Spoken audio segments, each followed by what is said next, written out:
Welcome to Discussions with Dena. How's this momentous inflation affecting your life and how you live today? Most everyone is being negatively affected by this current economy. High utility bills, high grocery bills, overpriced fees for goods and services, and not to mention the greatly increased cost to rent and or buy a house or keeping a roof over your head is so very expensive.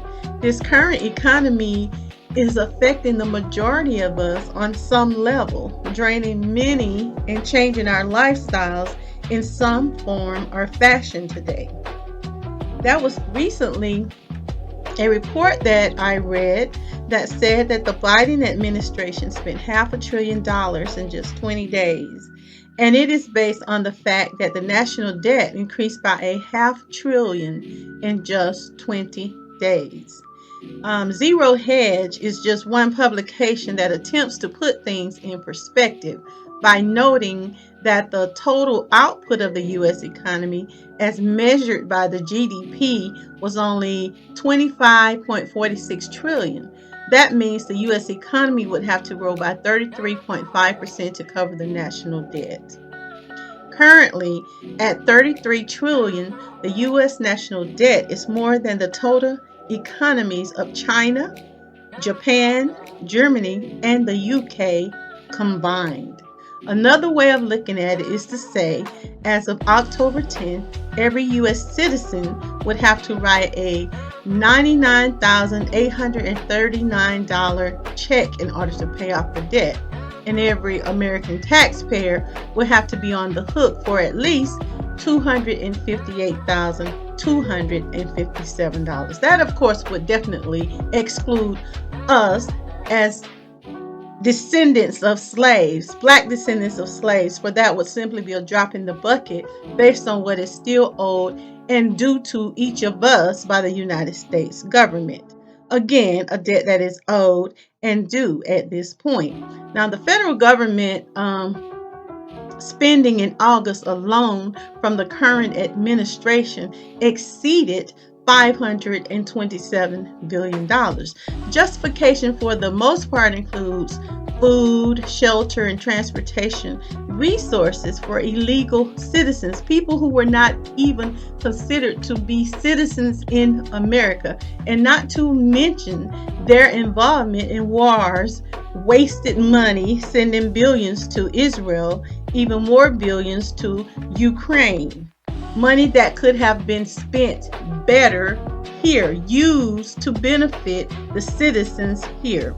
Now, the federal government has already paid over $500 billion, $630 billion on interest payments alone in fiscal 2023. And with just 1 month left to go, interest on the debt paid in July exceeded the amount spent on national defense for that entire month, which also means that the United States is well on its way to spending more on interest payments than any other line item besides Social Security and Medicare. Now, the average interest rate on the debt is now at the highest level since 2011, 2.92% as of the end of August. Even though that is considered to be relatively low, the debt has more than doubled what it was in 2011.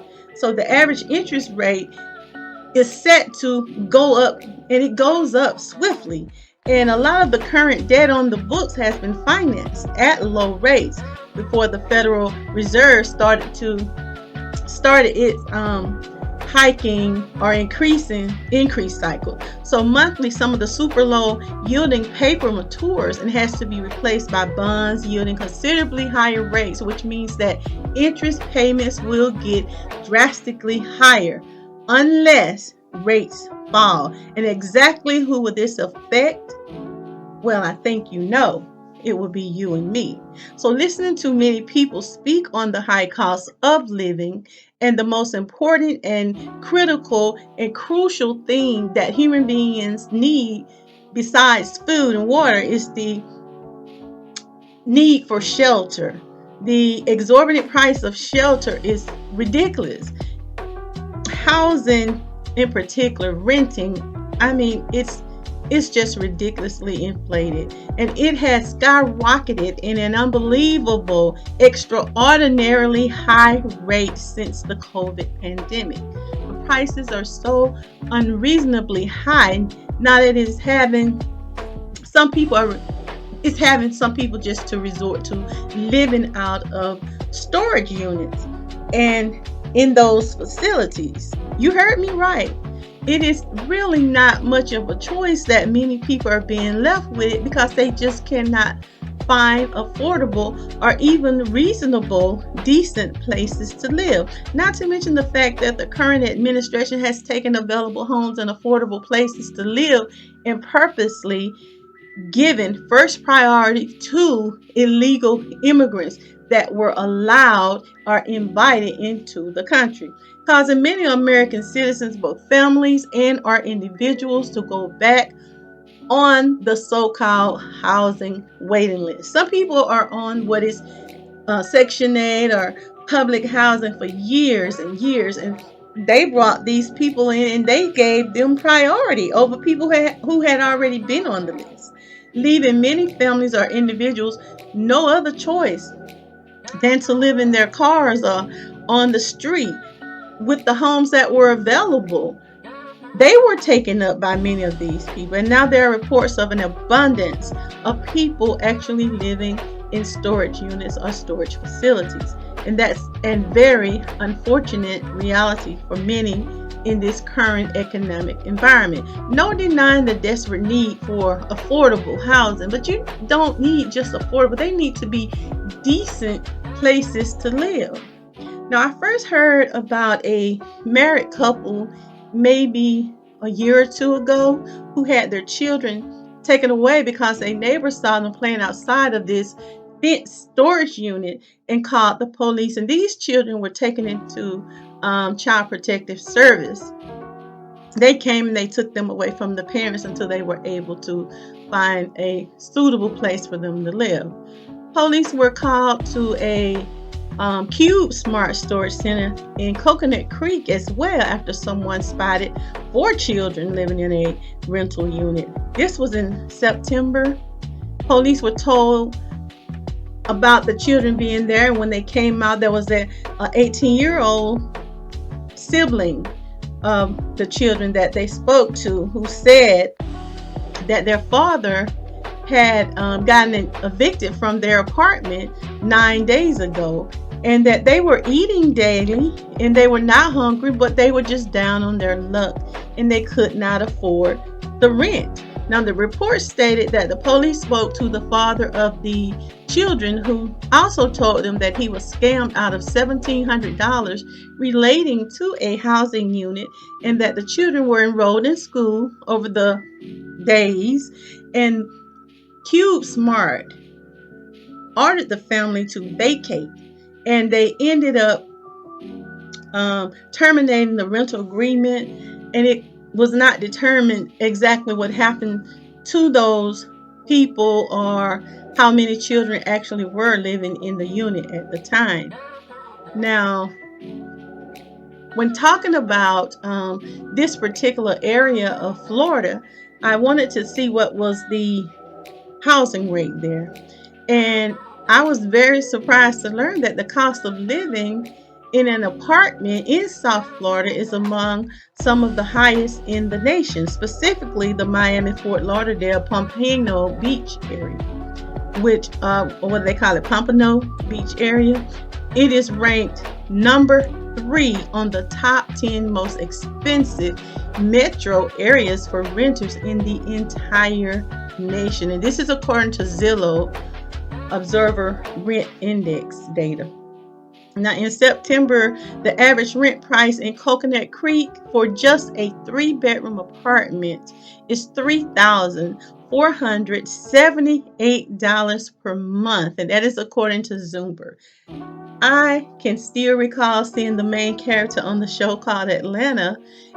He went to this storage unit after visiting his child's mother, and it was late night, and it looked as if he was about to pick something up from that storage unit, but instead he ended up letting down the door and laid down. He plopped down on the bed that was set up inside the storage unit, which implied that he lived there.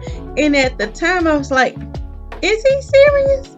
But now it's not so funny, because life is imitating art, or is it vice versa? And this is very unfortunate, but these are some of the effects of the high rental prices that we see for just basic homes or basic apartments without even amenities. Now, anybody besides me ever wonder why or who controls this? And why did it conveniently started happening following COVID? It's like somebody sat down and decided this.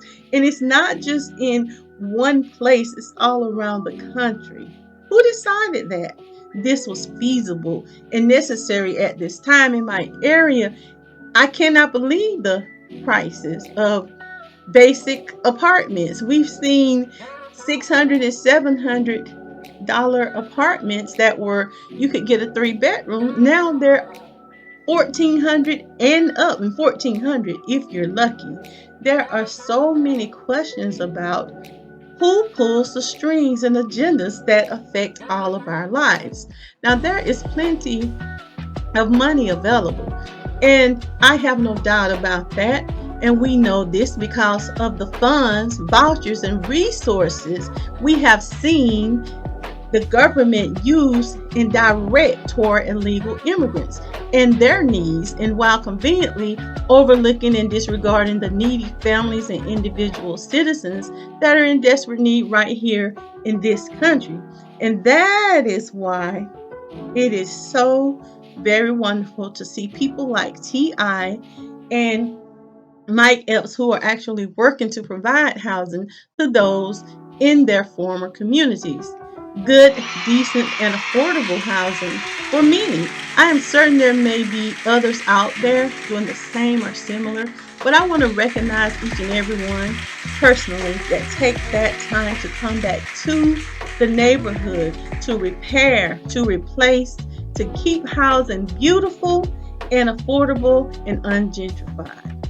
Now, recently, T.I. gave everyone a peek into his latest project, which is an affordable housing development in Atlanta's Bankhead neighborhood. 143 units, mixed use community. He said that the development featured a community center, garden, and a greenhouse. He further noted that the development is located in what was previously a shopping center that he and his grandmother would visit. T.I. sent out a challenge to other artists to give back as well. And I just have to give T.I. a big salute for what he has done and say to him a very big thank you. We rarely hear or promote the positive action by certain black men. And when it comes to building and rebuilding their communities, looking out for what we call the hood. And his focus has been on combating gentrification that is happening in areas all around the country. And when they come in and they gentrify the area, it tends to raise the price of the local properties, and the people that have been there for years and years, most of the time they get pushed out because they simply cannot afford to live there anymore.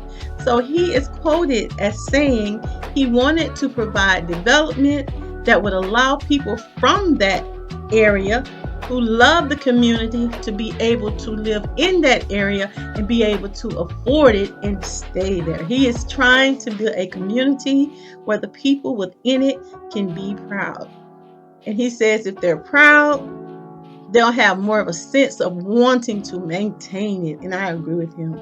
He said, I love to see children walk and play and live in green spaces, to see senior citizens excited about the next generation. The only way to do this is to invest. That's right.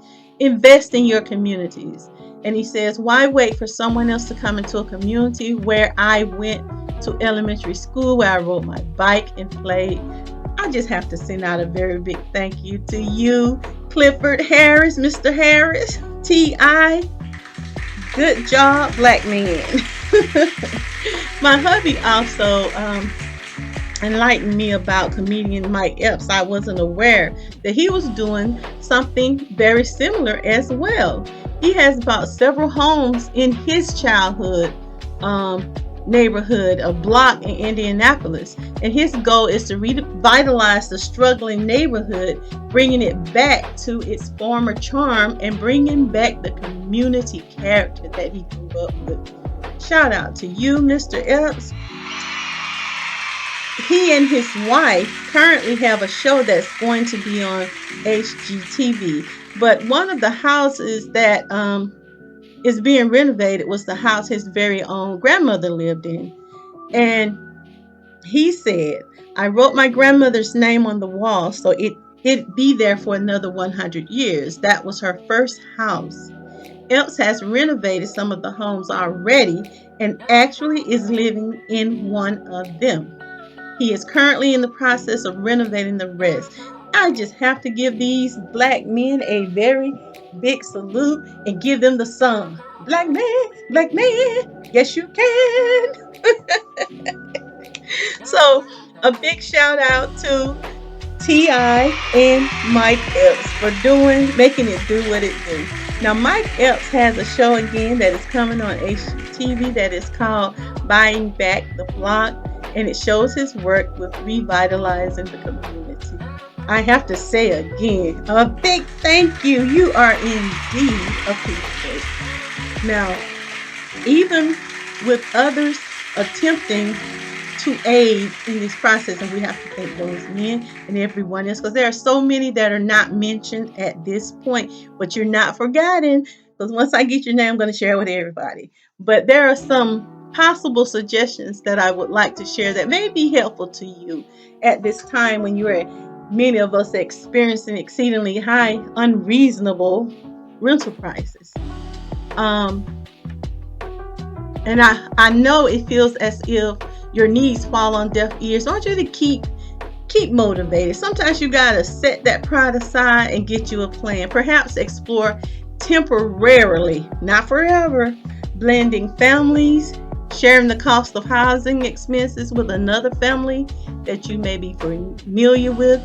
And for some, you may just simply have to move back with mom and dad just for a little while. You can find friends or relatives that are willing to rent out extra rooms, perhaps, just temporarily, or maybe rent out their basement. Sometimes people have a big basement or an empty basement. It's just sitting there. Utilize it. Give them a little something, something if you can for a short while you work your plan. Use it as a stepping stone to prevent living on the street, at least until you find a more accommodating situation and or affordable housing. I know often these ideas sound and work better on paper or in your head than in reality. I understand that. However, if you have your plan or set your goals and work those plans, set little milestones and deadlines. And sometimes it's okay if you got to reset those um, goals and milestones. Things don't go as you planned. It's okay. Go back and reset. But if you want to ensure a better quality or be able to afford a something better in the future, you have to have yourself a plan. I know some may shudder at that thought or that idea, but it's something to consider, at least temporarily, while working to fulfill your goal. Now, what do you think about the cost of housing and living out of storage units? Is it a temporary solution? Would you do it?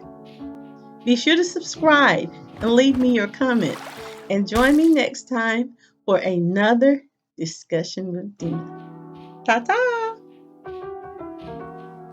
This concludes your daily discussions with Dena.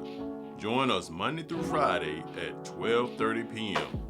Like, share, subscribe, and leave leave a comment.